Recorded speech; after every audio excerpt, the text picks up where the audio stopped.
Hey folks, the weekend is here and we're back with a brand new episode of Smart Money. I'm Sonia Shenoy, and on the show we talk about all the trending topics and we take up all of your queries.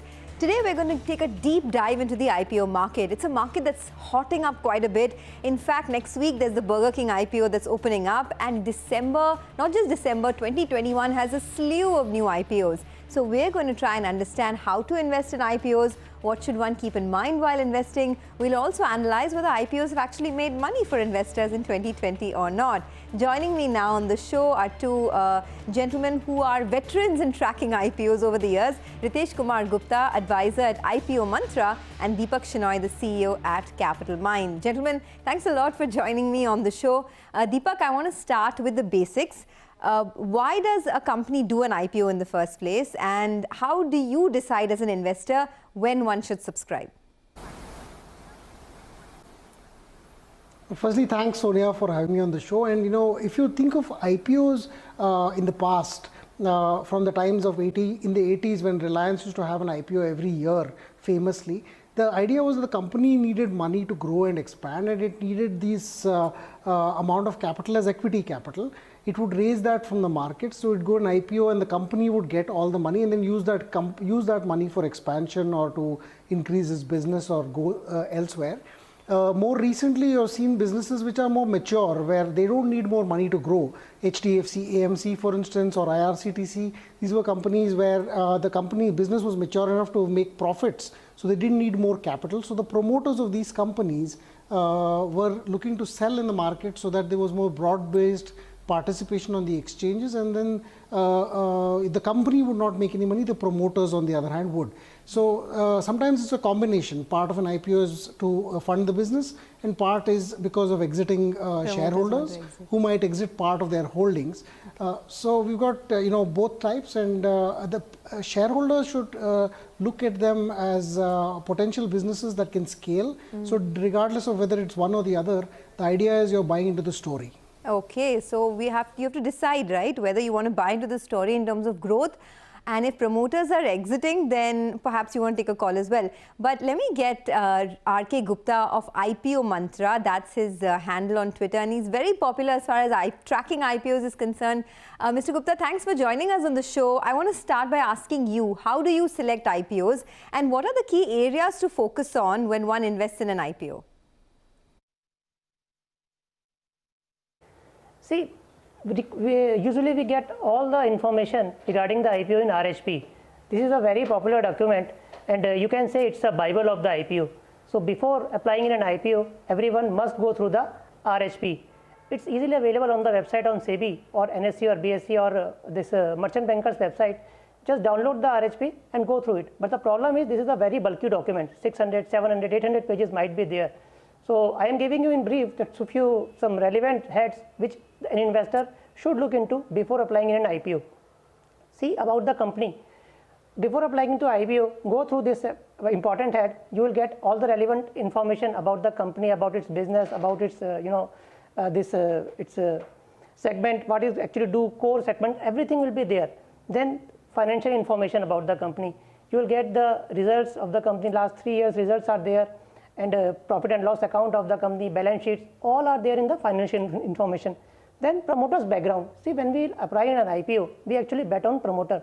So you will get good information about the management and the promoter in promoter's background. Capital structure. Friends, don't lose this head. This is very important. You will learn a lot of new things in this. Who are the actual shareholders? Is there any big investors or not? What is the cost of acquisition of promoter and others? Like one more important head is understanding the risks. What are the risks associated with the IPOs? Internal risks, some government policies, everything will be mentioned here. Use of the fund, this is very important. IPO has come, company has taken the fund. Now, what company will do with that fund? Are they going for expansion, some new plans, etc.? Everything will be there. And the last one is basis for offer price. In this particular segment, you will get PE ratio, face value, return on net worth, NAV, everything will be there. Thanks.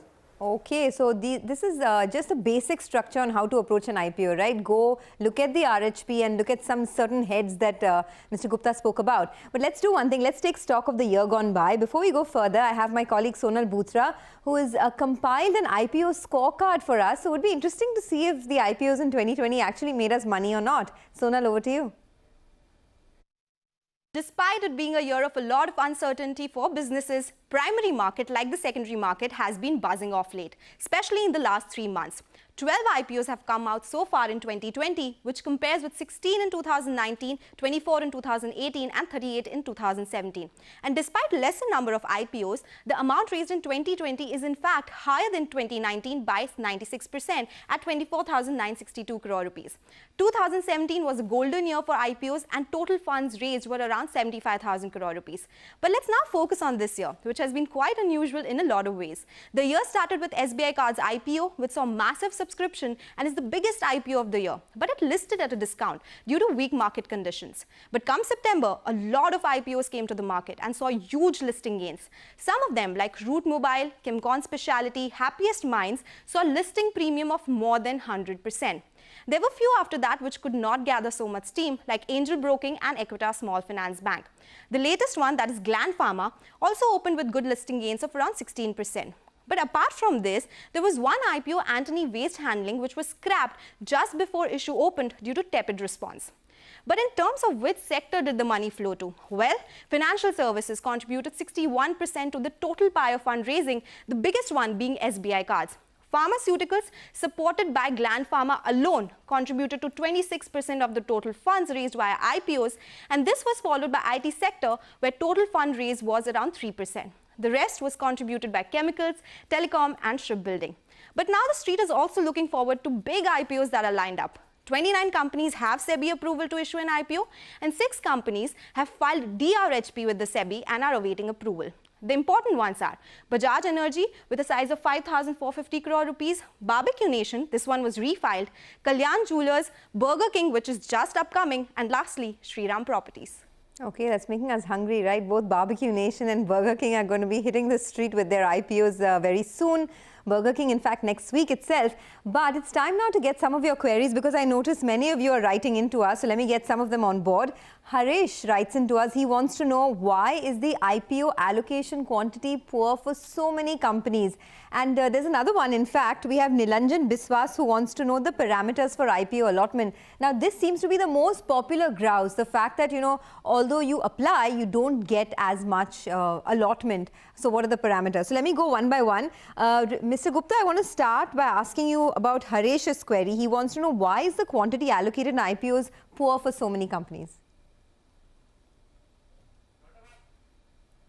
This is simple demand and supply rule. In fundamentally good companies, you see there is huge demand and the supply is quite less. So it's quite natural. If you are applying for 1,000 shares and this oversubscription goes 100 times, then you will get only 10 shares. So this is very simple. In fundamentally good companies, it will subscription will always go high. It will be huge, and you will not get desired allotment. So, but in some cases, you even don't get any share. But sometimes you will get very tough. It's very tough, really. What about you, Deepak? I mean, Nilanjan wants to know, what are the parameters? I mean, how do they decide who gets how much in the allotment? So, you know, there's a formula that's been evolved over the years, Sonia. So, one of the things that happens is you have to figure out which segment of an investor you're in. A retail investor is an individual or an HUF who invests less than 2 lakh rupees. An HNI is someone who invests more than 2 lakh rupees, and qualified institutional buyer is typically a mutual fund, insurer, FII. There's separate allocations for each one. So you typically have something like a 35% retail allocation. That means 35% of the IPO is allocated to retail. The remaining is allocated to HNI plus qualified institutional buyers.